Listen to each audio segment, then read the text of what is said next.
since then, I just haven't looked back, and yeah. Then he came crawling to daddy. Damn. What does success mean to Chance? Getting bitches. I mean, I Investing in some shots. Hey. no. So A film festival. Let's get it straight up. Yeah, I'm going to tell it like it really is, and This is he's on the wrong. record. So this is the record of Nervous Records.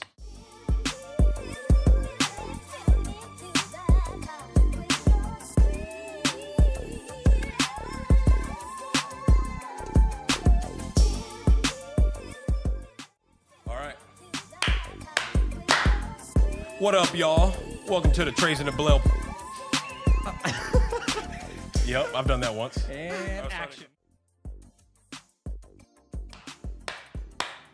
What up, y'all? Welcome to the Blazin A Trail Podcast. I'm your host, Todd Kyle H, a.k.a. K1. Drop a fire emoji in the chat to help us with the YouTube algorithm, please. It'll get to the people who need to hear from people like our guest today, okay? It is not easy to run a podcast.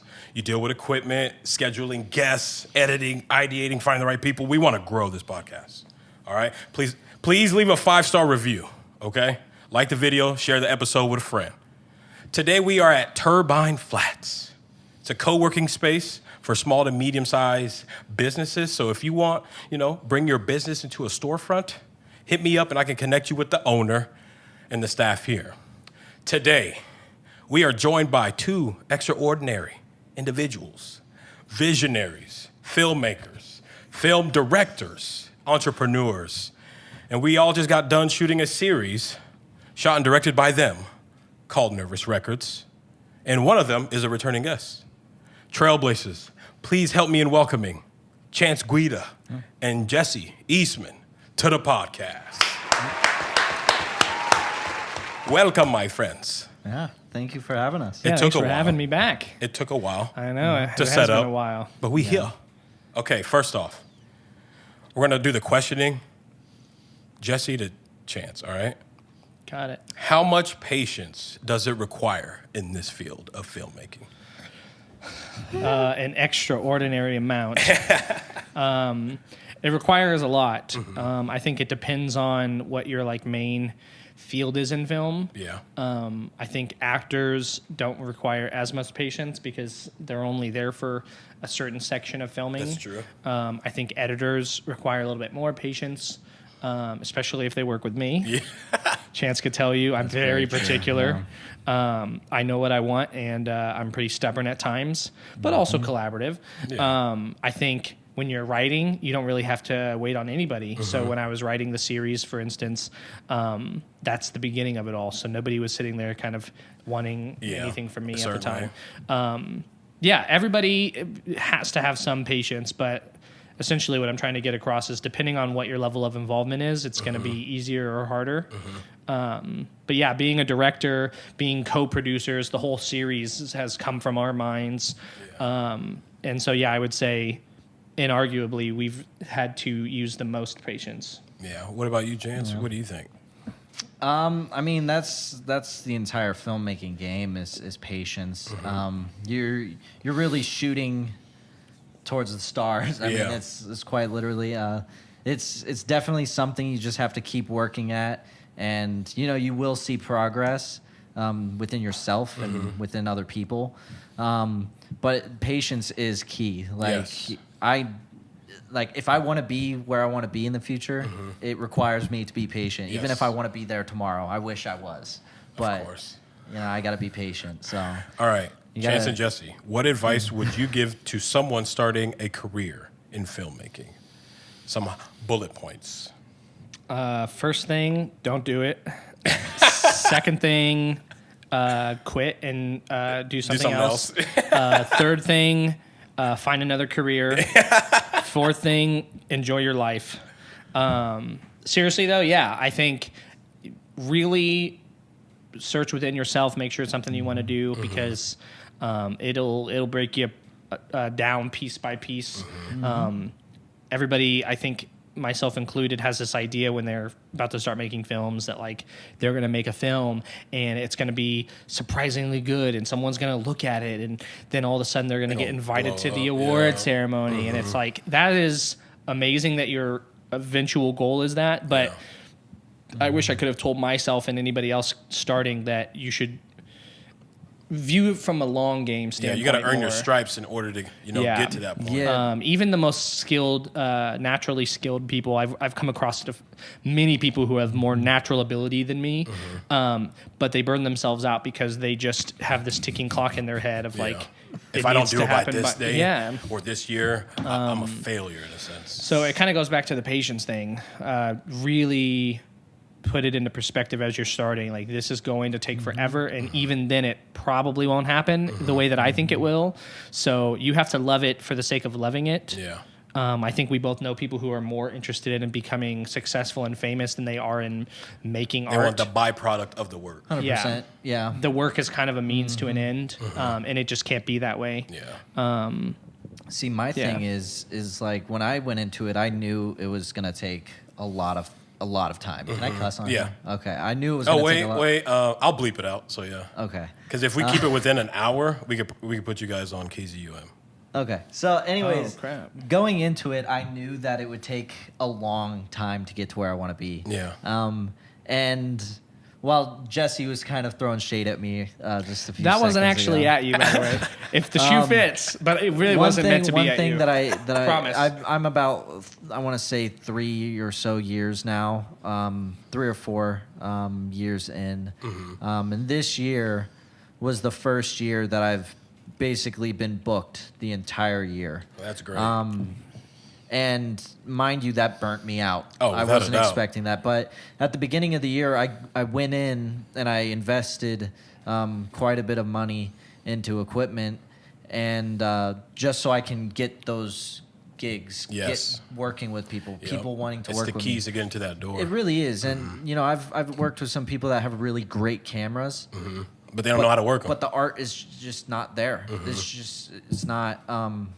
But then there's also people that like are able to mimic other people's work. Oh yeah. And it's quality, but it's not. There's no originality to it. I think it's always good if you're gonna get inspiration from something, but you have to have your own kind of your spice to it. Well, my thing is in the narrative film world, at this point, it's really difficult to make money. Yeah. Right? You have to do it. You have to have a passion for it. For sure. If you're going to want to do it. Now, you can stray off and do commercials and stuff, and that'll make you good money. That'll get you the money. Pretty quickly. But, it's not as fun. It's not as fulfilling. To me, I love filmmaking because it's like you're put into a different world. Every single time you're on set on a different project, you're in a different reality. And you live in that world for that time being, and then you go on to the next. So that's why I like narrative stuff. That's why I want to do narrative that makes stuff. sense. Yeah, and of course, there's more of an art to the cinematography, my side of things, when it comes to the narrative stuff. Find something about each project that you can take away from it and be happy about, right? No matter what happens with it, we've all made stinkers we're not proud of. We all think something's going to be great, and then sometimes it doesn't work out. But I promise you, there's always a key element in every project you do that you can take with you. Without a doubt. So this project didn't work out the best, but I really learned more about how to work with my actors and how to get these performances out of them. This project didn't, we were in a rush. I was underprepared, but I really learned a lot more about how to use the camera to add psychology to it, right? Find something to carry with you to the next project, even if you can kind of chalk the project as a whole up as like this was just a stepping stone for me. Yeah, that's why I be telling people to just take the leap of faith. You ain't gonna figure everything out. There's so many intangible stuff that you learn from doing that thing that you set out to do, and it's going to kind of lead you in a way that is going to fulfill you in your way. So it's like, oh, I wanted to be a filmmaker, but I started to see that I'm actually like a good editor.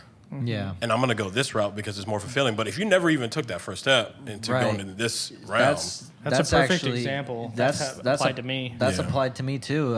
Like I went into filmmaking just kind of wanting to try everything. Yeah. But my first opportunity as behind the camera made me realize I wanted to do cinematography. Yeah. I mean, I also had kind of like the appreciation for still photography before that. Yeah. But it really made me realize, like, I love, like, the emotion you can bring through an image and lighting and all that. So that's so I focused all my energy on that.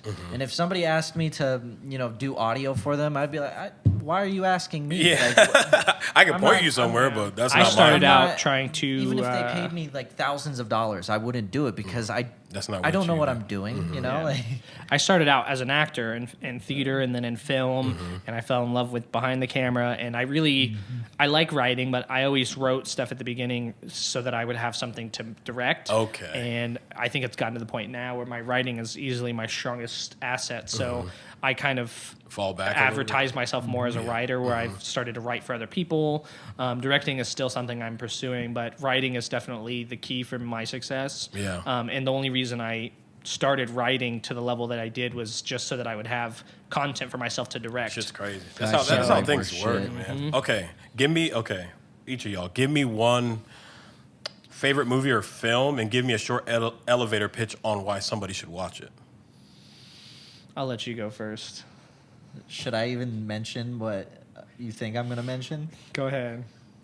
All right. So restate the question. So give me one of your favorite films, shows, or not a an movie. idea? I was going to give you like my idea for next year, but I One probably that exists Yeah. already. One that exists already. Okay, one that exists already? Yep. Oh man, you're gonna have to go first. I don't know. All right. We can come back to I'll it. have to My think about all-time that. favorite film is Dazed and Confused by Richard Linklater. I think it's a perfect movie for film lovers. I think it's good for casual viewing because it's funny, it's comedy, it's a large cast, but it's one of those movies where the more you watch it, the more you learn about filmmaking. Yeah. And the more you study the film itself, the more you learn about what it is to be in charge of a group of people. Okay. Richard Linklater has become my favorite filmmaker by a mile. And as I've learned more about the movie, you can just see how much he cared about his cast. He would come up with all of these different ways to make people comfortable. For sure. He would film rehearsals, and sometimes the rehearsals would be in the final cut. Just like you did for me. Sometimes he would See, that's be recording when he doesn't know people are recording. That's very interesting. If somebody has an idea, at the end of the day, it is his final say, and I think that that's something I've incorporated. You can share with me your ideas, and if there's time, I'll try them. Yeah. But at the end of the day, we're going to use what I prefer. But I do want everybody to feel like they can- have some kind of They agency can in the contribute. situation. Yeah. I mean, I think that just makes the set more enjoyable, and I Yeah. think that's what makes that movie. That movie, Dazed and Confused, oozes with life. Yeah. Because you could tell all the actors really are buying into their roles, and they feel like they're not just there to say lines in front of a camera. And so not only do I enjoy the movie, but the making of the movie is something that I've really taken with me. I think it's very interesting that you brought that to your work. Yep. You learned that from one director from one of your favorite movies, and you brought it in, Yeah. and he even recognized it. Oh, yeah. Like right here, like he called you Well, to out. be Like, fair, that's pretty cool. the time that we were filming your scene, I was a little bit worried because of your narcolepsy. Oh, yeah. You were starting to get tired, Yep. and you were getting a little flustered, and I was like, let's just record some and tell him he's rehearsing. Yep.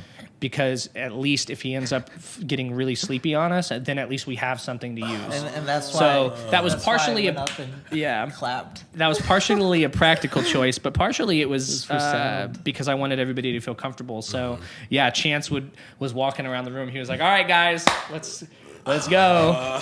And Just so sound. yeah, we pulled one over. It That's worked out. dope. Okay. Anyway, Chance, you didn't answer. Oh man, you're gonna have to come back to me. All right. I'll tell put you. a pin in that. Okay. So, Blazin A Trail. What is it about? Oh, It's been how bothering me cute. for like the last 10 minutes. It's like a little fluff. So this Okay, at least podcast is whatever. designed to provide listeners with a specific mindset and a perspective that will, help them have the proper tools so they can take that leap of faith to start their journey and blaze their own path. So we want people to jump from the nest, okay? So to fully understand how we got to this point, we want to know where both of you started, what were the key moments that led you here? Chance, starting with you, give the listeners a bit of a background about yourself, where you're from, your childhood experiences leading up to high school, and then we'll go from there. How much time do we have? They'll whittle it down. I'll try Yeah. to Bullet paraphrase. Because like if we Okay, we get close to an hour, I'll tell Stefan, hey Stefan, this is a point where you should cut, and then he'll cut to our rapid fire questions and then our outro, so it could still be on. Okay, so I was born and raised in Bellevue, Nebraska. So I've been here all my life. I mean, when I was younger, me and I was a neighborhood kid. You know, we would always ride around on our bikes and just kind of, our neighborhood was our, I don't know, universe. It could be like a Temple of Doom one day, or you know, a different planet the next. So I mean, I've always had a strong imagination when I was young. But because of that, me and my friends used to make like YouTube videos when YouTube first became a thing. Was that 2007? Around there, yeah. So we hopped on and we just started making videos, and we loved it. You know, we loved the fact that like our classmates would see our videos and talk about them, and and it kind of earned us a bit of street cred back in the day. And anyways, so time goes on. Things change. Me and my friends grow apart over the years. My friend that I used to do that with actually ended up deleting all the videos, so I can't even go back to look at those ones. I have some. I don't want anybody looking for them. You're going to tell me where I can find them, of course. Nope. Nobody. Anyways. Bro, I have embarrassing YouTube videos, too. We'll trade. Oh, man. I don't know. Anyways, so fast forward to, let's say, 2016. I graduated high school in 2016. Okay. After high school, I didn't want to jump right into... Hold on. You jumping, which is good, but I want to kind of delve into it a little deeper and ask you like introspective questions about leaving high school. Okay. Well, so what do you want? So put a pin on that. We're going to go to Jesse, and then we're going to talk about after high school. All right. Or about to leave high school. Okay. Since we've heard from Jesse, but it's good to because we have new viewers, so background. Yeah. So for me, I think the key is just having access to movies. I had a very interesting childhood, but one of the things that having parents who were working a lot and who were not particularly religious is that I didn't have a lot of structure and rules. Oh, yeah. So I got to watch pretty much whatever I wanted. I watched R-rated movies from a really young age. The first movie that I remember seeing, I always tell people this, is Austin Powers. Oh. I was 4 years old in the first movie. Baby. So I used to watch it all the time. The Matrix was my favorite movie when I was 4 years old. I would watch it like every fucking day. Every freaking day. So like having those kind of movies as a young person, like it is just on a whole nother level compared to kids. I was never into like kids TV and stuff. Yeah. And my mom, she would watch what she liked to watch. So we had a bunch of grown up VHSs. Okay. I watched all of her movies. I liked them all. My dad would rent R-rated movies and we'd watch them. So like I watched so much content as a young person that isn't really meant for young people. Yeah. That by the time I was in high school age, I already had a pretty rich history of film. I'd seen most movies that people just start watching when they're in high school. Reservoir Dogs, I started watching when I was like 7 or 8. Yeah. I saw Pulp Fiction before I was 10. So, you know what I mean? Like, see, my mom was the type of mom that would be like, cover your eyes. Yeah. Okay. I didn't have to deal with that at all. For 10 seconds, please cover your eyes. That is the main... my mom would dive in front of me with a pillow. That's. I think that's really my love of film. I never really was a film... I never made films with my friends and stuff because it seemed like an abstract concept, but I always... enjoyed consuming them and then experiencing I didn't view them as making films. It was just like videos, just effing around. We didn't do that either. We did play a lot. I get the whole imagination thing. We were always in our own world, pretending to be, all sorts of different things. But yeah, the idea that I would ever make a movie was just so abstract at the time. I didn't even know I wanted to be an actor until I was high school age. See, so I feel like it started with just watching movies and loving movies and. I feel like the thing is... I was just ready and primed by the time I got older. Damn. The thing is like when you're a kid, like they describe movies as something like that's way out of reach. Yeah. But the older you get, the more reality starts to kick in. You're like, okay, maybe I could do this. I remember... And it doesn't cost billions of dollars to without make a doubt. When I was like just need your phone. high school age, when I started to realize that like there are like cuts happening and people are shooting from different angles. Like, Yeah. I watched so many movies and I just never even thought about how they were made. Like I never even thought about it. I was just like, this is amazing. Yeah, seamless. And then when Most I first realized that like it's not all happening in real time, you know what I'm saying? Yep. I was like, you thought it was just like a portal to like a different place? Like, damn. I mean, I knew that they You're made a just like- movie, but I didn't understand. I just assumed they had like a bunch of different cameras and like So they just every time all. you pop that VHS in, those actors are ready. No, I know that they made a movie. Yeah. I didn't have the technical understanding of like No, I'm just they're messing shooting with from all these different angles. Like I didn't know that it took 6 months to make an Indiana Jones movie. Yeah, same. I put it in and I was just like, Wait. I thought that they did it all Yeah. in real time just with cameras. Bro, it blew my mind when I was watching like That's Fresh wild. Prince You of thought Bel they would Air, go Full House. from start to finish Yeah. the entire movie without like a like a play. Like one a play. take. Because like when I would Interesting. see those, the stage design, I thought they would always be like in the actual house, but it's a cutout house with all these different rooms. I was Yeah. like, oh, Yeah, I Why had do you no think the idea. audio is really good in Hollywood movies. it's crazy. Yeah. Sound stages. Yeah. Yeah, crazy. Okay, if you guys, Chance, if you could travel back to your 18-year-old self, what would you tell them? Buy a fucking camera. Buy a fucking camera. At that time, Start so 2016. Yeah. What about you, Jesse? I would have probably started doing film sooner. Yeah.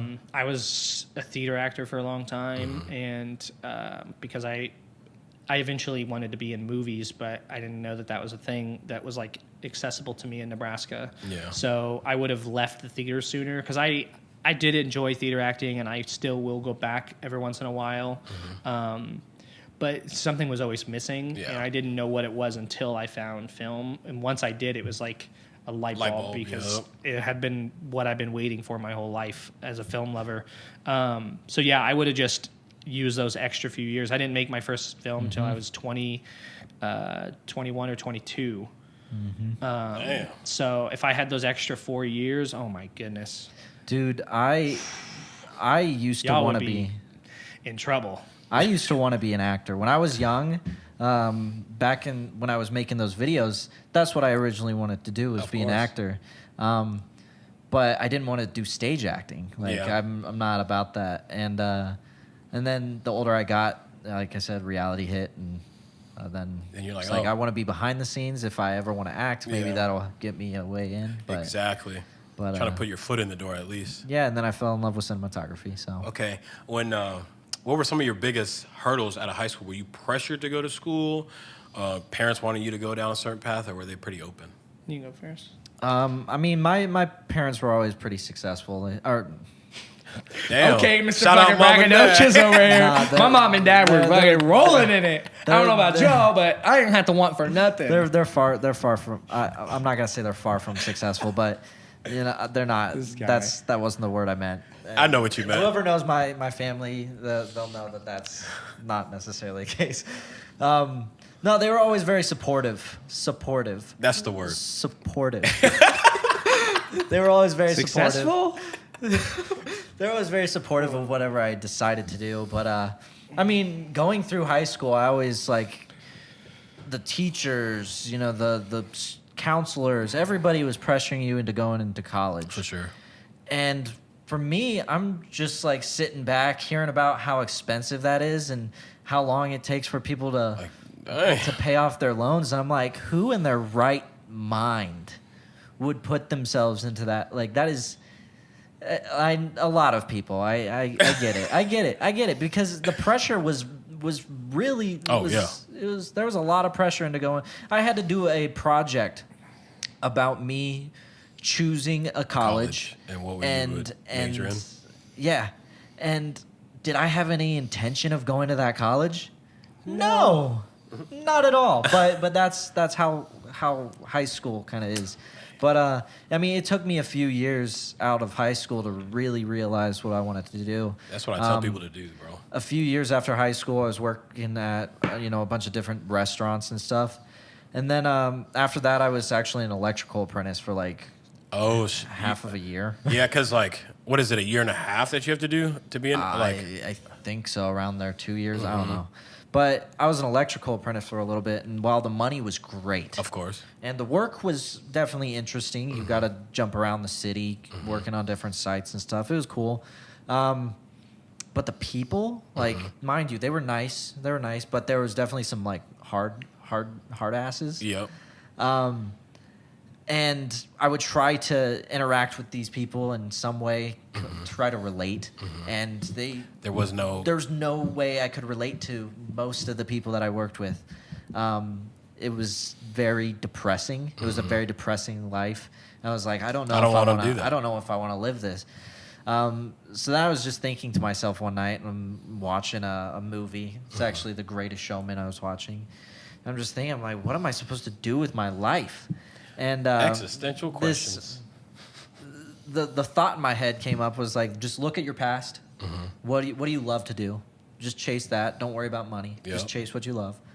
And I was watching The Greatest Showman, and I believe a year prior, or a few months at least, a few months before, I went to LA to see my cousins. Me and my family took a tour of Warner Brothers, and during the tour, they said, this is the street young P.T. Barnum ran down in The Greatest Showman. At the time, I haven't seen The Greatest Showman, so that didn't connect. Yeah. But after watching it, I'm like, I was there. Yeah. Like, I was standing right there. I could do this. Yeah. I could do this. So ever since then, I just haven't looked back, and yeah. Then he came crawling to daddy. Damn. We'll be right back.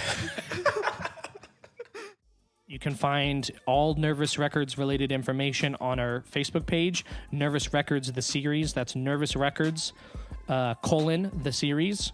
We'll post trailers, teasers, photos. They're all on there. Our link to our YouTube is also on there, where you can find other videos. And we'll have that series out next year. So we're editing now.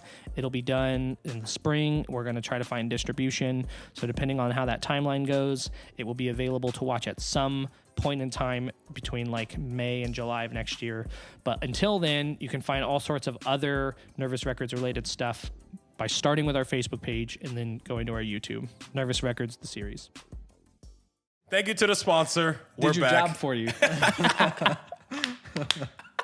Okay. Our question was, what were some of the biggest hurdles coming out of high school, Mr. Eastman? Yeah, so Okay, I know why I got on that tangent. I had a really hard time after high school. I was just in a really long relationship, and we broke up about a month after I started college, which I dropped out of because I didn't really want to go that badly. But I went because nobody in my family had ever gone. I was the first person in my family to go to college. And then I like immediately dropped out, and I felt like a pretty big disappointment. But you felt happy in the long run. Eventually. But I had a pretty down year that first year. I kept going back and forth between if I was going to go back to school and what I would eventually want to do. So all I did was just smoke a lot of weed and do local theater to keep my mind off of it. Yeah. But I was just kind of wandering around aimlessly. I had nothing going on. It was a fog. I was heartbroken. I kept going from house to house. I had a falling out with some roommates. I was living in a 1-bedroom apartment with my mom and her boyfriend, sleeping on the couch.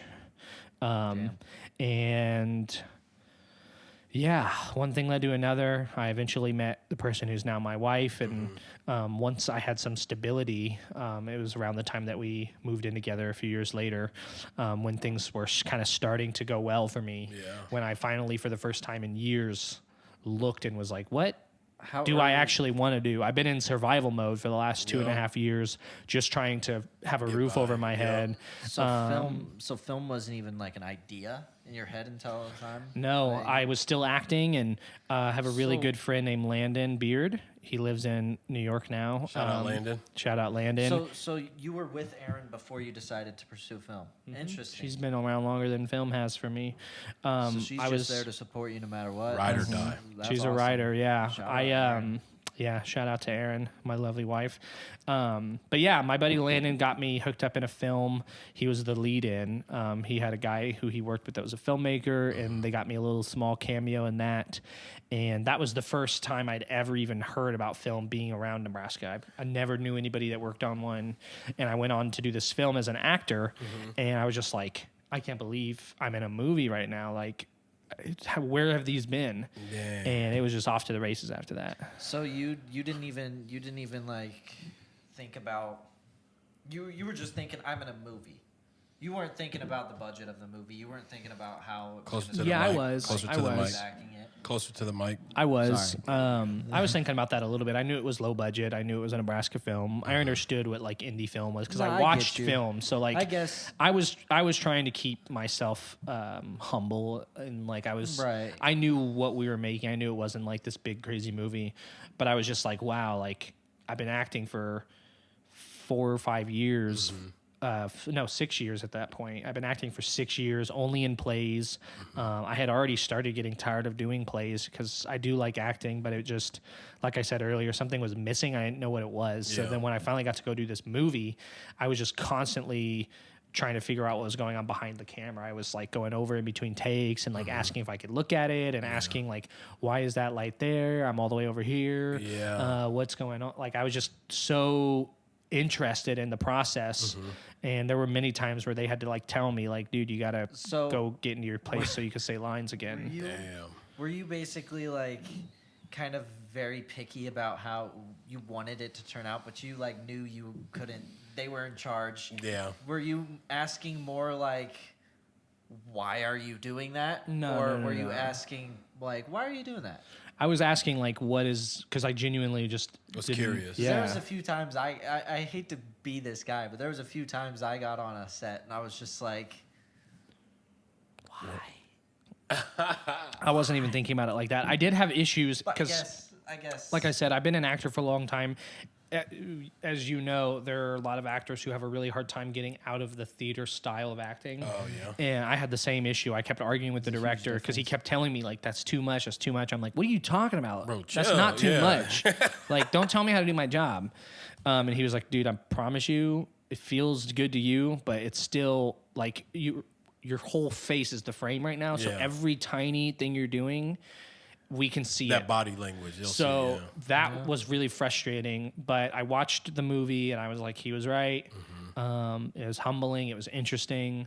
But by the time the movie came out, I had already directed my first 48-hour challenge, which is how I got started. So, yeah, a lot of hurdles, man. It was a rough few years. Oh, man. But once I was able to make movies, I haven't stopped thinking about them. Okay, let's get more in the profession. Yeah, let's do it. Man, I haven't even said anything about the controller. I don't really want to. We'll talk about that. well, okay, hold on. Let me type that down so we can talk about that later. Okay. Oh man. Okay, we're gonna talk about the profession. Hold on. Profession. Talk about control. Okay, so what do you both think is the most important part of the filmmaking process? Because it's different for everybody, but what do you think? The most important part. Sorry, I need to lean forward. Lean forward. The most important part is the idea. Yeah. You can't make a movie until it exists in your mind. yeah. So coming up with an idea and fleshing it Fleshing out. out the idea, yep. A lot of new filmmakers fall into the trap of like they have a somewhat of an idea and they think that that's enough That's for the- a whole yep. movie, because ideas they're not linear like movies. So you have this idea, it's a concept, and in your head it's already a fully fleshed movie. Yeah, it's the bird's eye view of that idea. But it's such a small aspect of the movie, and how you get that idea across is incredibly complicated. I think it's So- interesting. There's I would say there's two factions when it comes to like filmmakers. I would say there's the philosophers and the engineers. Okay. So the engineers can make very high quality things, but lack on the storytelling, lack on the set design, lack on all that stuff. But it would still, technically, the sound's incredible, the Yeah. editing's incredible, the shots are incredible, but the story sucks. The meat and potatoes So I ain't feel seasoned. like, while while we're talking about that, like, I would definitely say I'm more of an engineer. I mean, when it comes to cinematography, I'm very creative. But writing, I can come up with an idea, like the idea that me and Jesse are going to work on, but I can come up with that, but I can't write it. Yeah. I segment that out. Paper, yeah, I can't do that. I can make things look good though. So I'm more of an engineer, but I would definitely say you have some aspects. The idea. The idea is the most important part. The ideas and the thinkers are probably the most important when it comes to filmmaking. Does that make sense, Jesse? No, I 100% agree. I wouldn't have put it in those terms, but yeah, I think the idea is king, and every other aspect of the film should surface the idea, right? It's only when the thinkers and the engineers come together. Yeah, I think the idea. I mean, all of these other aspects are important. There's the famous adage of there are 3 movies in every movie. The one you write, that's the first draft. The one you shoot is the second draft, and then the one you edit is the third draft. So you make 3 different movies, and crazy. I think that's absolutely the truth. Yeah, that's absolutely the truth. But yeah, I think it is. I think it can be broken down into groups of people. There are the philosophers, the people who I think blazed the trail.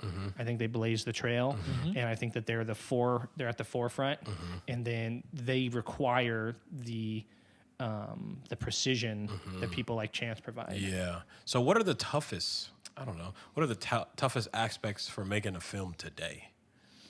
Budget. Yeah, I mean, on our level, I would love to have money. If I had a full budget, if you had an unlimited budget, what would you do? I would utilize that to make the best thing I could possibly make at the time. Yeah. I mean, if I had a full team of people with all the equipment needed, they just know what I need right away. I can tell them how I want the image to look, and I want how it to make people feel. Yeah. They can, cook something up with me, but I think budget for sure. Okay. So budget for you too? Yeah, I mean, it's always going to be tough. I think there's an underestimation of how much people skills you have to have.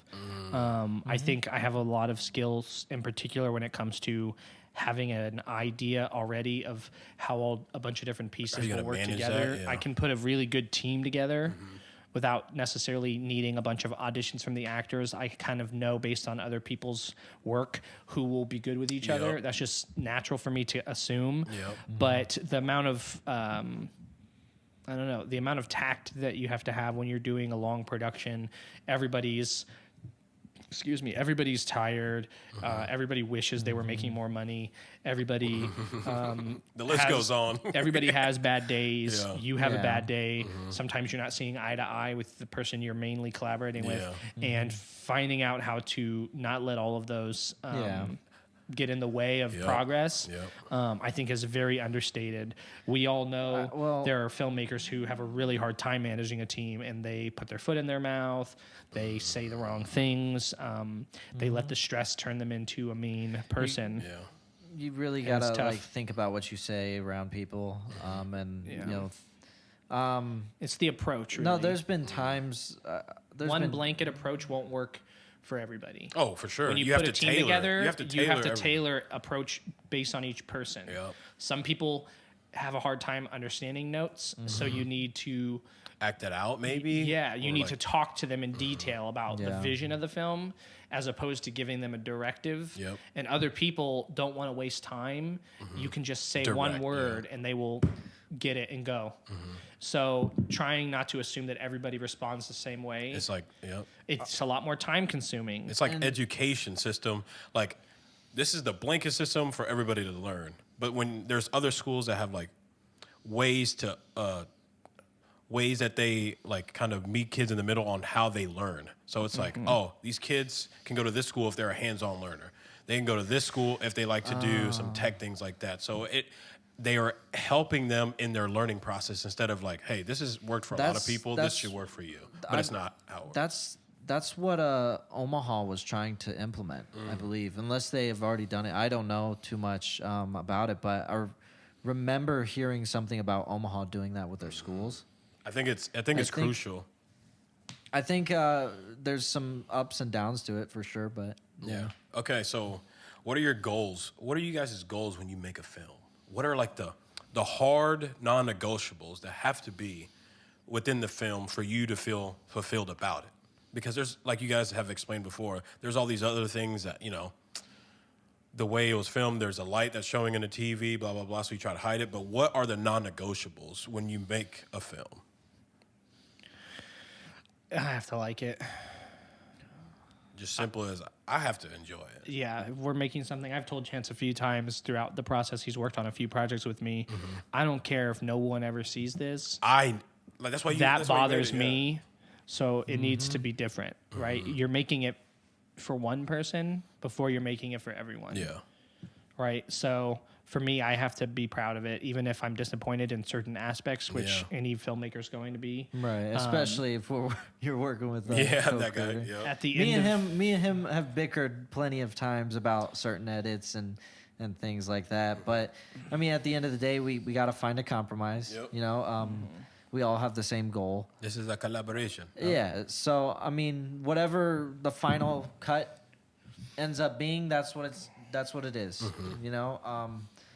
So I would say no matter what, you're never gonna have final say on it. Not even just you, me, within yourself. Anybody within yourself, you're not gonna have the final say on anything. Okay. Because even if you go into the project thinking, okay, I want the actor to say something, say this line this specific way, and the actor doesn't say it that specific way, you can't get mad at them. Yeah, you can't. If they can't get that specifically the way you wanted it. Yeah. It's in the wheelhouse, but it's not exactly what you was hoping.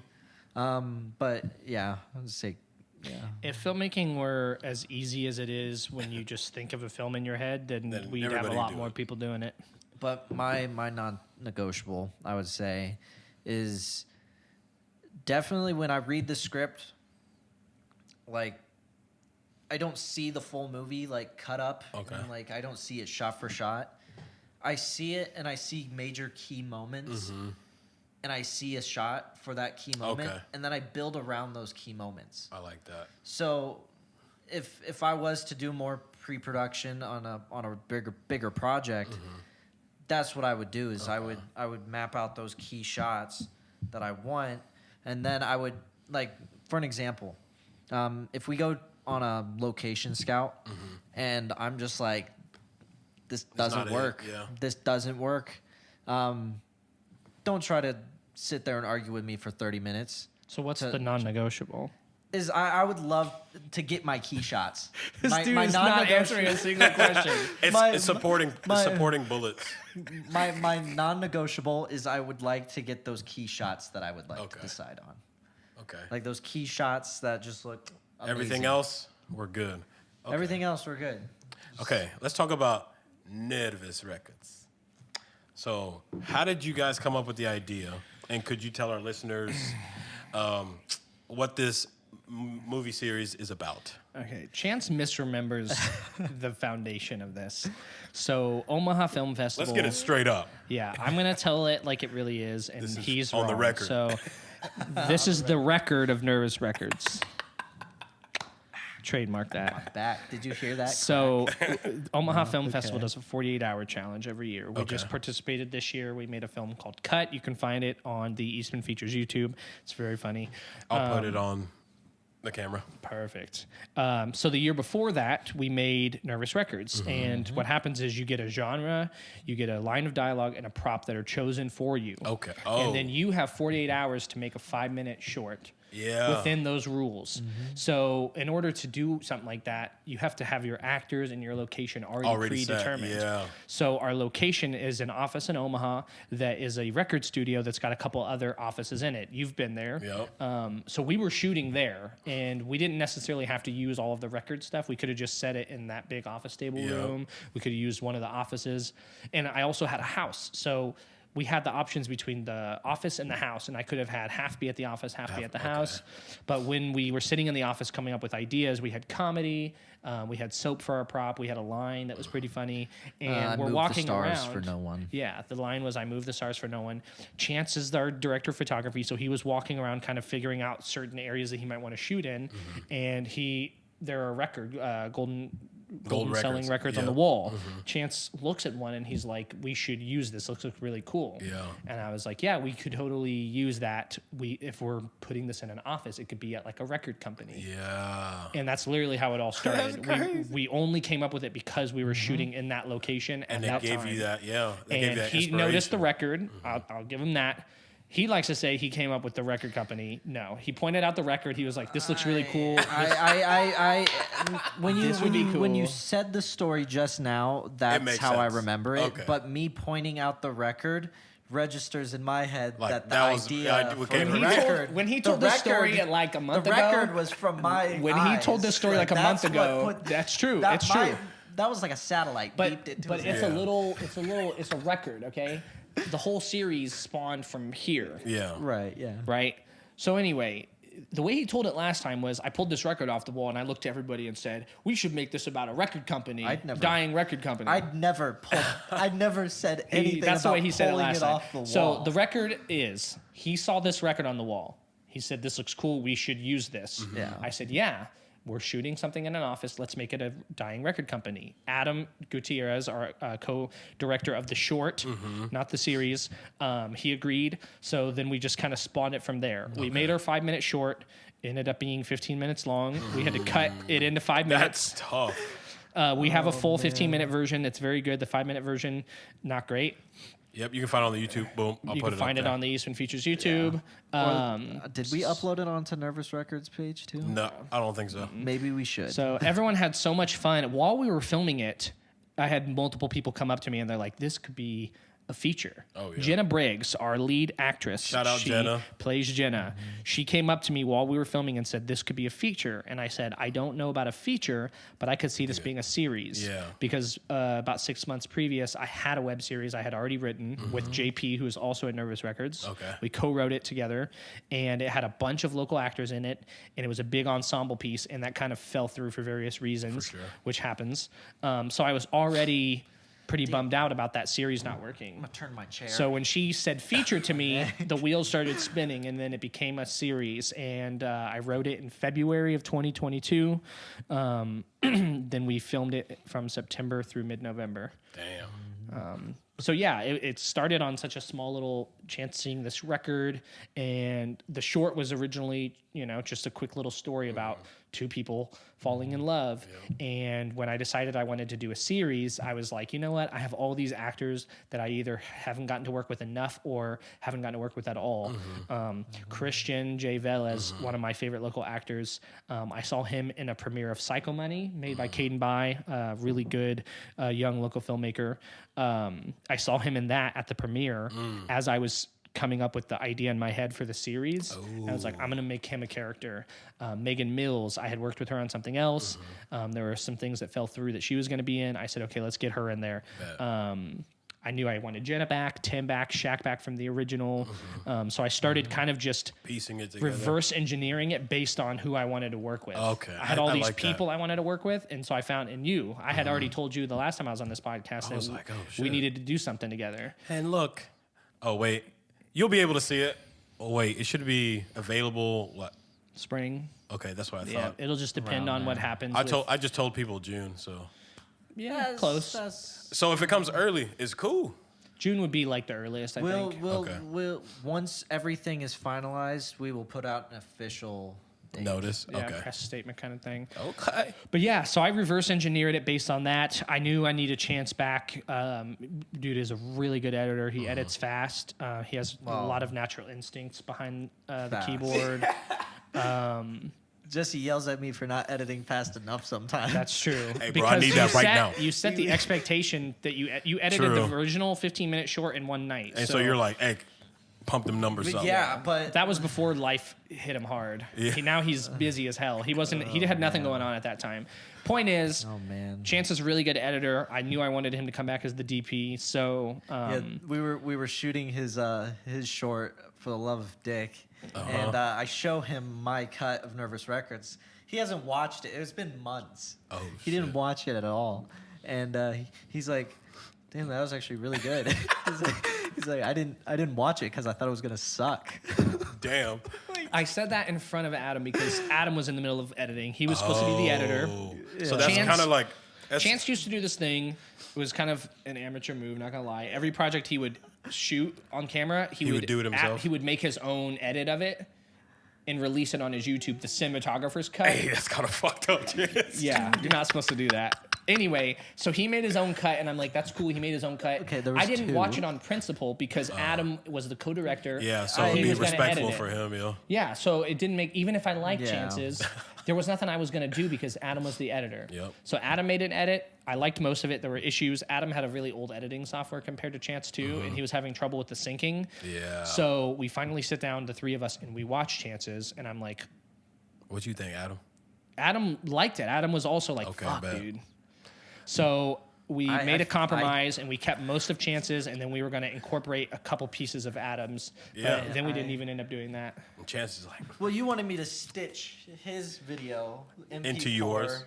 into mine, and I'm like, That's there's tough, No, yeah. There's no way of even See, cutting this that. is why I'm a writer, director. Yeah, 'cause, because like- I don't know how that works. like, Yeah.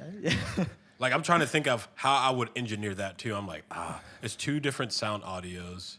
Yeah. It's very tough. Yeah, it didn't tried. happen. I do say I tried. I It did ended try. up working out. People liked the series, or people liked the 15-minute short, and yeah, I basically knew me and Chance should co-create it together because he has the missing pieces. I don't edit. I mean, you know me. I will sit and I will tell you what I want. Y'all do it together? We I know what I want. me and you complement each other's work. Yeah. I'm not a visual guy. I have certain things. I have some visual tastes, but in general, when I write something, I let my dialogue and characters tell the story, and Okay. I always need somebody with a little bit more visual flair to add the setting to it. Okay, Jesse, you said you like it the way you like it, right? Yeah. So how do you communicate that vision to him? Because you guys have two different brains. So how do you communicate? Like, okay, these are the scenes that I like, kind of slow cut, or do you tell him to cut to this angle? What do you do? So How do it you depends. communicate When we that? edit it together, we've edited together a few times, and we edited cut. We did some For the Love of Dick editing together towards the end, and I think it works really well because I'm in the room. He'll make his choices, and then if I like them, we'll keep them, and then if I have ideas, we'll try them. Sometimes my ideas don't work, and we'll go back to And his. sometimes they do. you And know, a lot of like- times they do. I don't know the editing. You know, I don't. He's so fast on it. Like I'll tell him what I want because I can describe it, and then he'll do all the stuff on the computer and he'll make it happen. I don't know how to do all that. So basically, he has the technical part, and I'm just sitting there like, what if we did this, and then he shows me, and I'm like, well, maybe not. Let's try again. Or sometimes it fits perfectly. But since we're editing so much content now, 8 episodes, they're going to be like close to 20 minutes a piece. Yeah. Chance is making all the rough cuts, Which we have two. which done is a right now. timeline. We have episodes 1 and 2 We done. have 2 rough cuts done. And You now have yet to show up. Now we're gonna go. You come on episode 4. You come on episode 4.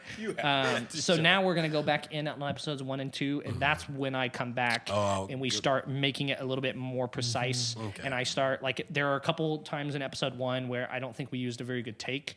I don't Yeah. like the acting, so we'll go back and we'll look at other takes and we'll pick the Kinda one that I piece it want. together, yeah. But really, the edit in general, it doesn't change a lot. Because like I Yeah, said, he for has the really most good part. instincts. So there might be one scene where I'm like, it feels a bit too much. Maybe use a little bit less takes and just hold on people a little bit more. But other than a few key moments, it's really just we have to go back through, and I might have different takes that I want to use, Okay. or there might just be like a little thing that kind of bothers me.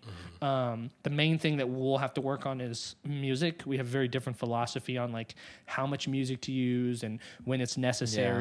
So that's the thing we're kind of working on the most now is like he'll have a thing. I'm like, I don't think we need music there. Yeah, like the biggest thing right now is definitely music for sure. Yeah. I like the soundtrack that you used today. Yeah. So do I. Yeah, that was very. It matches the vibe very well. I do as I'm well. gonna Especially Jenna on her I would phone. really- I'm like, that was really good.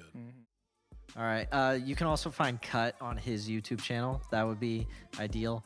But if you ever need any camera work, cinematography, anything like that, or if you just want to check out my work, you can check out my work at chance-guida.com. That has a list of everything that I've worked on so far. Yeah, I do photography, weddings. So that's all that. And we're back. Thanks for the sponsor. Make sure you guys stay tuned on the great things that they're doing. All right.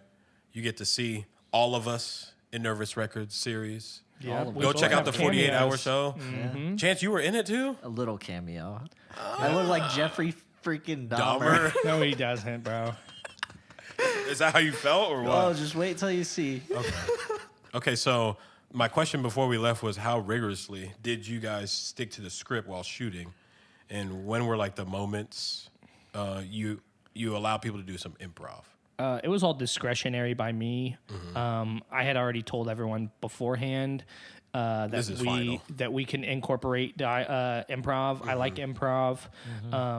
My script is ultimately a blueprint. As much as I have key moments where I would like to have it as written.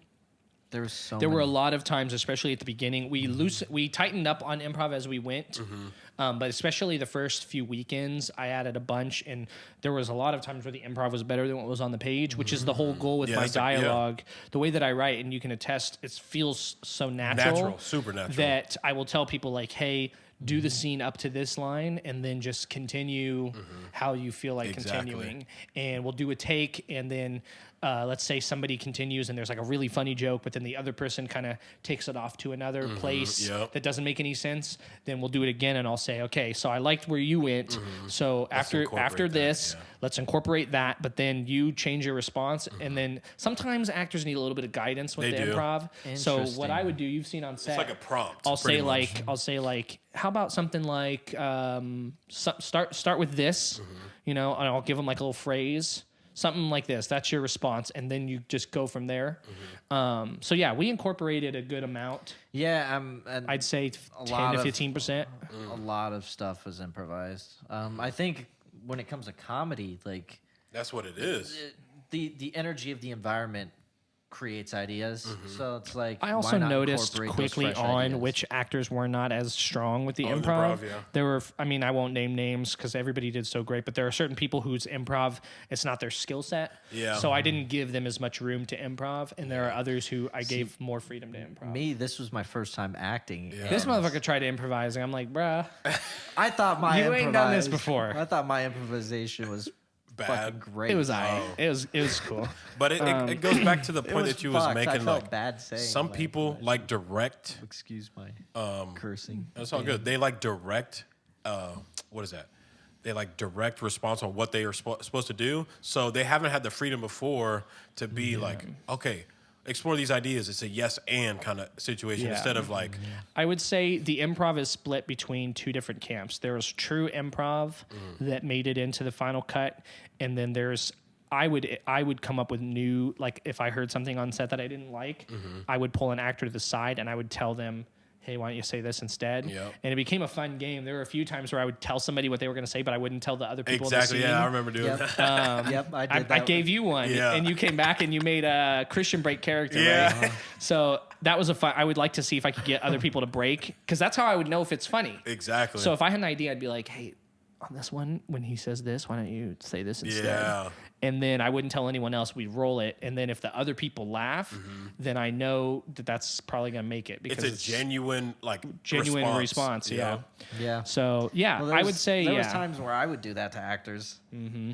Yeah, Chance came up with a lot more stuff than I originally thought you were going to. He had a bunch of, when we were in the scripting phase, Chance came up with 2 ideas that made it into the first episode script. I added them after the rough draft. One is about the 2 vents, and his idea was the one with the bird when Larry's getting fired and the bird flies through. Yeah. That was Chance's idea, both of them. He had a bunch of other ideas that we incorporated. Was your idea also with like Larry swiping, and then it would be like a transition to like episode. I think that was episode 5, where the wipe. the wipe, and then it would actually come up as like title of Was that your idea? episode 5. I don't know. What, the window when he sprays the window and wipes it? Oh, that was I think that was Nicole's. Oh, okay. Shout out Nicole. Yeah, Nicole came up with some great ideas as well, and that really just goes back to what I was saying. Like at the end of the day, I'm going to make the final call, but I don't want that to affect Stop people anybody's from excitement. ideating. Yeah. Okay. So yeah, we definitely have a lot of improv, and then the improv kind of came about in different ways. I learned that from Josh Wexelman. He and I have had differences over the years. We've worked together a lot. Great guy, but he's really good at changing stuff on the fly and making it better, and working off of people's ideas and letting everybody feel. Pan. Yeah, Whip pan. letting everybody feel like they have their own know what it means. say in what's going on. So, yeah, that's a film. I mean, it's all about picking things up from people over the years. You guys are both doing so many other things on the side and other films. How do you stay organized when you're working on multiple projects doesn't. at the same time? Dude, I have ADHD. I don't stay organized. I'm all over the place. I don't know. I'm exhausted all the time, so that is probably telling you that I'm not doing as good as I could at staying organized. But I think that's how we're figuring it out. But the thing is, I just allocate time and I make sure that whatever amount of time I'm putting into any given thing, it's only on that thing. Yeah. So I'll say like for the next 3 days, it's Friday afternoon. I won't work on any other projects till I get off work on Monday. Over this whole weekend, my attention is only on this one thing. Okay, that's smart. And that way I'm not thinking about other things Yep. and not putting all my effort in. You're So, making like, space for this. yeah. So I have something I need to write this week. So between now and Friday, even though I have a lot of other things I'm in the middle of trying to write, and I've been having meetings with actors, and we're kind of coming up with ideas. From today, which is Sunday night, through Friday, I'm only going to finish the script that's been sitting for a couple weeks. Okay. And that's all. I'm not even going to think about the other stuff. Okay. And once that's done, then I can tick it off, and I can move on to the next thing. Yeah, He does not do that. No. I can confirm. No. Dude is like, I got 2 things to edit, and I'm going to play Fortnite every 20 minutes, a round of Fortnite to keep myself excited. So he'll edit, then he'll play Fortnite, then he'll edit another thing. Call of Duty. Sure, Call of Duty. So he'll play a round of Call of Duty, then he'll edit Nervous Records, then he'll edit a wedding he shot, then he'll play another round of Call of Duty, then he'll edit some of the more of the Got wedding. energy. I also have Shit's to. I also crazy. work from like 3 to 11. Yeah. At the station, so Yeah. Damn. Okay. I'm like. We have opposite hours. I get off work Dude, my right sleep when schedule's all types of I work messed 8 up. a.m. to 4 or 5 p.m. and he starts work at 3 and gets done at 11. So like every time I'm off work and I'm ready to like give him notes, Yeah, I'm at work, bro. Yeah. Okay. Let's talk about life since we're kind of already talking about it. I don't want to transition this. Since we kind of already talked about times that you guys work and times you guys function and ideate and create, how does being a filmmaker, producer, writer, whatever title you want to go with, affect your personal life, your life with your wife, Oh, that's a your loaded social question. life? Go ahead. That's a loaded question. I guess it only affects you if you let it. But I've definitely let it affect me. I don't want to get into a lot of stuff, but it's definitely affected me. This year has been busy, like I said, but it's also taken a lot of tolls on me. For sure. I have achieved what I went into this year wanting to do, but definitely there was some negative side effects to it, which I have to deal with. But that's something I've learned, and I'm gonna still pursue filmmaking as a career, but I gotta live with whatever comes my way. Unfortunately.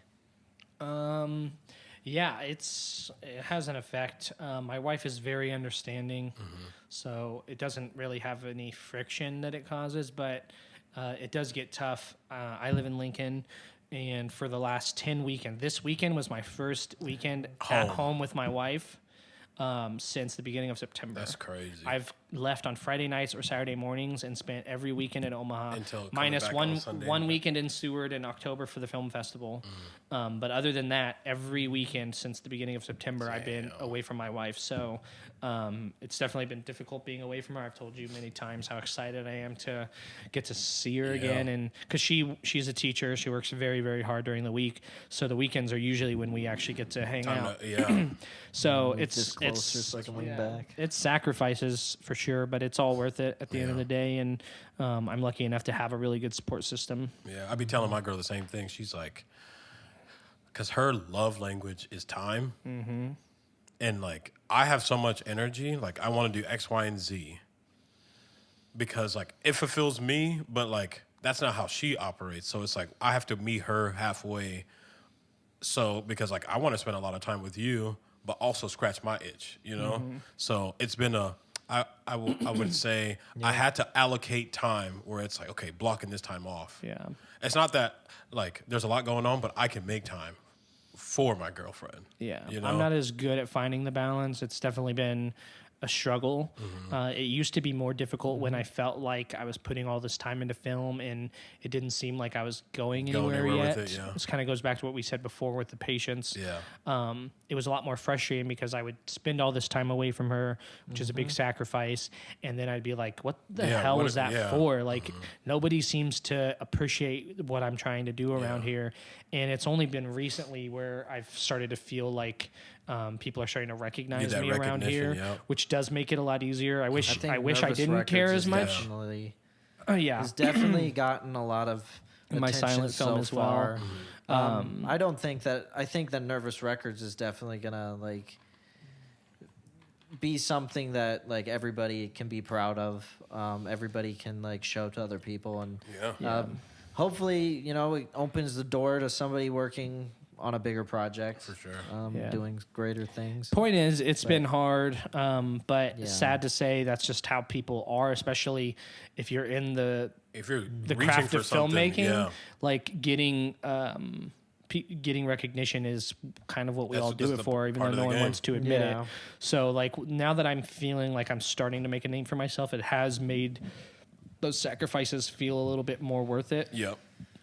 But yeah, it's a sacrifice. Yeah. I won't pretend like it's not hard, but I got the best wife in the world, and she finds it really interesting. It's not her world, and I think she appreciates it because she sees the happiness in you. She likes to come out to my film. She came out to one of the last seasons of Nervous Records and watched for like an hour. That's what's up. She likes doing that kind of thing every once in a while. So it's tough, but it's awesome. What does success mean to Chance? Getting bitches. Financially free. Okay. When you can break the chains of like just the stress of money. Yes. So financially free. Money is definitely a factor, honestly. Yeah. I'm not gonna lie. It's not because I want to flex it and like be rich. So I don't have to worry. As long as I can live to where it seems like everything is free. Yeah. I have enough money to where it seems like that. Yeah. Okay. Then it's success. Okay. Yeah. And your parents are hella successful. Supportive. What about you, Jesse? I don't know. My idea of what is success has changed over time, I think. And I think that's what happens with life. Yeah. As I've gotten older and I've been doing this longer, I've started to reevaluate what success should be and what it is. I tell Chances all the time, if I can get to the point where my only source of income is working on film, and I'm making things for a living, it doesn't have to be a lot, but enough to support my family, and I get to be happy every day. That's my end goal. And anything, if I were to get more success than that, would just be icing on the cake. Yeah. To emphasize on what I said too is I am the type of person where I believe that if you do what you love, the money will follow. So all right, money, you can start following me now. Right. I'm right here. Patience. Right, just patience, right? That's what we talked about at the beginning of this. But no, I'm not the type of person where I'm in it for the money. Like, clearly I'm not. You want the money because it's a byproduct of like it'll allow me to just continue doing what I want to do and create and enjoy the process of filmmaking while not having to worry about anything else. We just want the pyramid of hierarchy, because the first block is, kind of the survival mode. You want to kind of get out of that because you want to be self-actualized, and if you want to get to that point, you have to. Money's a big part of that. So if you got that somewhat in a good way, you don't have to worry about, okay, if something comes up, that's not going to take a lot of your mind space. I'm still worried about creating this thing. And I'm terrible with money though. Like that's my thing is as soon as I get it, it's gone. It's gone. Like it sucks. Are you investing it or no? Oh, okay. I invested in some shots. Hey. No, so my so technically I have invested quite a lot of my money, but that was in equipment and myself. Oh shit. So go ahead, keep going. So it was in equipment and myself, meaning like time. So time is money. So I've done a lot of stuff for free, but that's in order to grow my portfolio and build a rapport with people. Okay. But I've also spent a lot of money on equipment. Yep. So I guess I have invested a lot of my money. A lot of it goes to pointless shit, but a lot of my money has gone into investing in myself, in my career, and my goals. So I'm not a stock market. Yeah, I'm not. Junkie, but I guess. Okay. Okay. Do you guys have a time limit? I have 10 more minutes. Okay. I don't have a time limit, so if you want to keep going. You're taking me back to my car. So you have a time limit? Yeah, we have 10 minutes. Okay, rapid fire questions, and then we'll finish out the show. Starting with Jesse. When was the last time you told yourself I love you? Told myself? Yep. I don't think I have. Not in a long time. Not that I can remember. That's straight up. What about you? I don't know. I mean, I'm not going to lie, I've told myself that plenty of times, but I couldn't tell you the most recent time. Okay, that's fine. Okay, name 3 countries where you would love to shoot / make films. South Africa. Let's go. Canada. Interesting. And Paris. I mean, that's not a country, but I'm a big French cinema guy, so I would love to shoot in Paris. Fire. So those are 3. I would say Greece, Italy, and Brazil. Italia. Okay, what film do you guys always recommend when somebody asks for a quality movie or show with a great script, concept, cinematography? I mean, I told you about this on the last time I was here, but the Before trilogy is one of my go-tos. That's by Richard Linklater. I usually just go with the most recent one that I really, really liked. So what Everything is that? Ever All at Barbarian. Once. Oh, What is that? Now it's Barbarian. Barbarian. For the last year, it's been Everything Ever All at Once. Now it's That Barbarian. was set for the first Let's few go, months. Barbarian. For the past few That's a good months. choice. But Barbarian is pretty good. What I really do Barbarian is is I ask them. fantastic. Usually, people I get a lot as a filmmaker and film lover. I get a lot of questions like, "Hey, we're looking for a good horror movie for Halloween," or "It's Valentine's Day. yeah. Do you have a good Some rom com?" specific, yeah. People don't usually just ask me like random like the whole thing of film. Yeah. So usually I already have a genre Yeah. where people are wanting, or if I don't, then I ask them like, "What are you in the mood Okay. for? If you're gonna watch a movie tonight, can you at least give me a genre? Because I don't want to give you 10 ideas or even one idea, and then you're like, I'm not really feeling a drama. I'm gonna put on a comedy. Exactly. It's a waste of my time For sure. So you got to at least tell me what kind of movie you're in the mood for, and then I usually will go from there. Okay. If you could have coffee with any historical figure, who would it be? Dead or alive, or alive? Dead or only? alive? Historical figure, like It could be literally anybody who has existed on Earth. Buster Keaton, Buster Keaton. Spell the last name. Keaton. Okay. He's one of the most famous silent film stars. Bad. Charlie Chaplin is probably the only one above him, but Buster Keaton was an all-around filmmaker. He starred in his own movies. He came up with his bits. He was in charge of shooting and directing a lot of them. He was the So creative was force behind his Charlie. own. Okay. Yeah, but his movies aren't as good. Damn. Buster Keaton or die right here. What about you? Oh man, I don't know. Your mom. See, when you asked, Brando came to mind, but I'm not gonna say that. He is an Omaha native. Oh. Yeah. So you said dead or alive? Yeah. I'd probably say Roger Deakins for Okay. sure. What is one thing you wish you enjoyed more? That's a very broad question. Yeah, it is. Like more than filmmaking? In This is a general, broad- something yeah, you this wish is a you broad enjoyed question. more. These questions are in general. I wish I enjoyed mornings more. Yeah. So much of my life has love been wasted because I'm not a morning person. Yeah. Yeah. I stay up really late. That's when I'm productive, and then especially on days where I don't have to be somewhere, Yeah. I'll sleep till You're trying about to noon. recover, yeah. So I would love to have those mornings because I love coffee. So having coffee in the middle of my day kind of throws everything off. But Yeah. being able to wake up in the morning, not on days I have work and get paid, just because I want to, Yeah. would be amazing. fun. That's Yeah. 4 or 5 extra hours I could be productive. Be productive, yep. And my wife is also up early most days, even when she doesn't work because she's a That's just how monster. it Yeah. is. No, I So- would have to agree with that. Yeah. Like, I wish I liked that's mornings. same. Can I I'm a- recycle his question? I'm Or a answer? morning guy. Oh yeah. Oh, man. Well, you Through can't and be a night guy, bro. You fall Yeah, asleep every that's- time you turn the TV Like on. my body already told me, this ain't your part of the day, my boy. Yeah, I'm the opposite. What time is it? Okay. When it Oh, gets it's to only 10, 8. It's only I'm like, 8. okay. We're good. Okay. My podcast or my Zoom I meeting wasn't- was I supposed to be at wasn't asked- 8:15. By the way, I wasn't asking Okay. I that. moved it. I moved it to 8:30. Appreciate it. I wasn't asking that because of like wrapping this up. I was asking He was because going with a bit. He was trying to do a bit about what time is it because it's No, I getting was nighttime.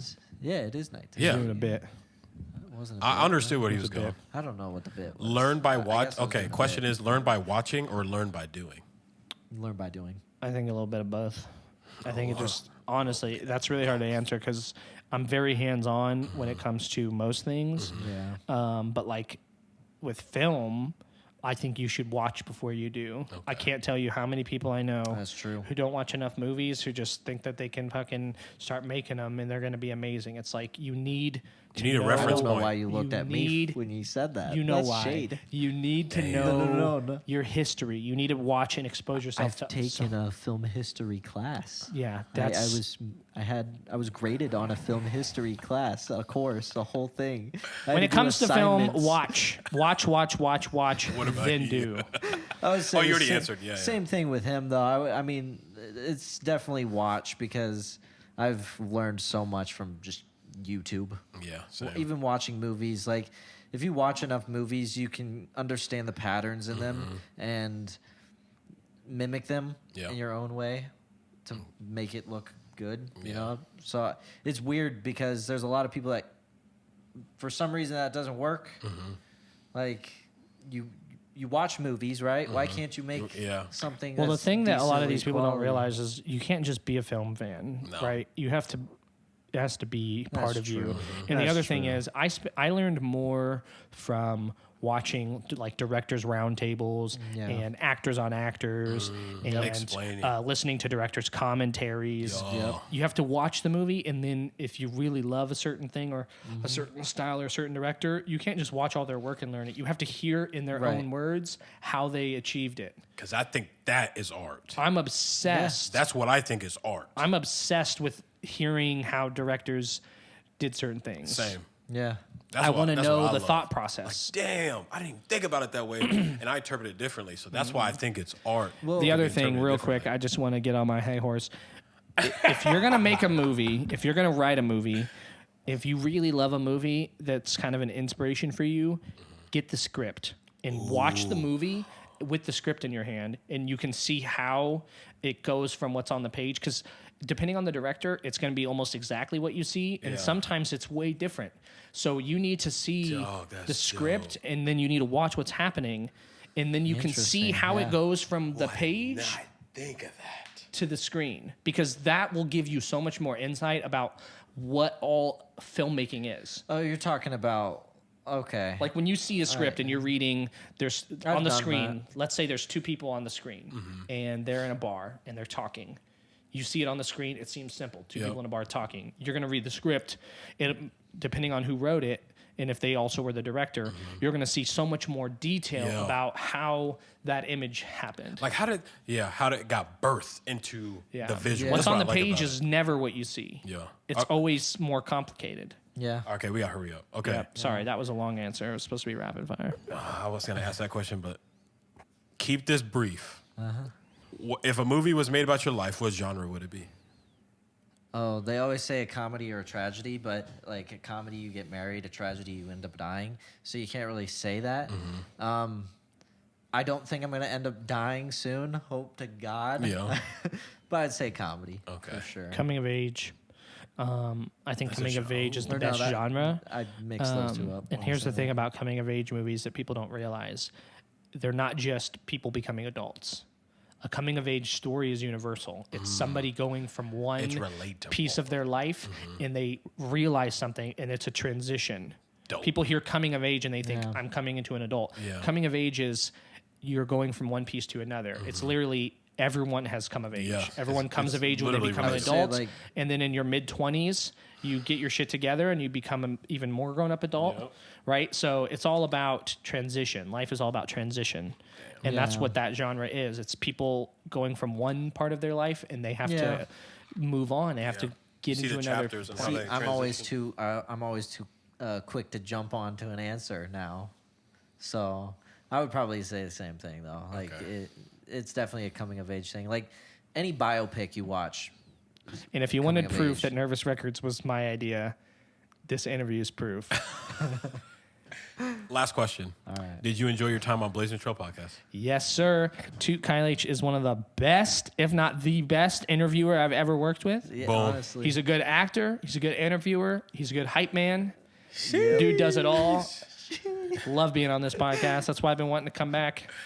Dude, yeah, this is my Appreciate second you, brother. podcast. Oh, I'm glad to be the second. That's all due to Jesse. I've been on a few. Jesse's We got a been third one The only together. time we've been on a podcast. That's what's up. Opening doors, bro. Okay. Do you have anything to promote? Yes, you can find all Nervous Records related information on our Facebook page, Nervous Records, the series. That's Nervous Records, the series. We'll post trailers, teasers, photos. They're all on there. Our link to our YouTube is also on there where you can find other videos. And we'll have that series out next year. So we're editing now. It'll be done in the spring. We're going to try to find distribution. So depending on how that timeline goes, it will be available to watch at some point in time between like May and July of next year. But until then, you can find all sorts of other Nervous Records related stuff by starting with our Facebook page and then going to our YouTube. Nervous Records, the series. Okay, hold on. Right before you start, I'm going to restart this.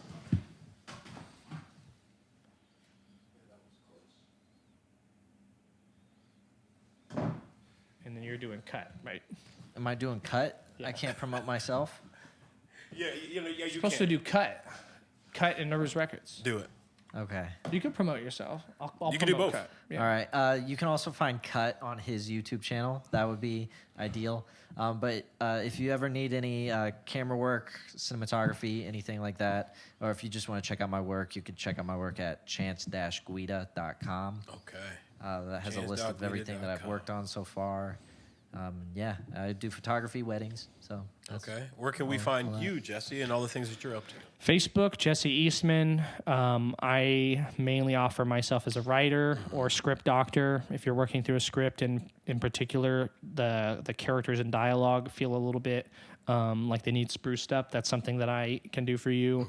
Okay. I've taken people's concepts and turned them into screenplays. If somebody's like, I really have this story idea, but I don't even know how to begin writing, that's something I can do for you. But yeah, really just hit me up. I can talk to you about all sorts of projects, and you can see some of what I've done. All right. Thank you guys for coming on the show. Thank you.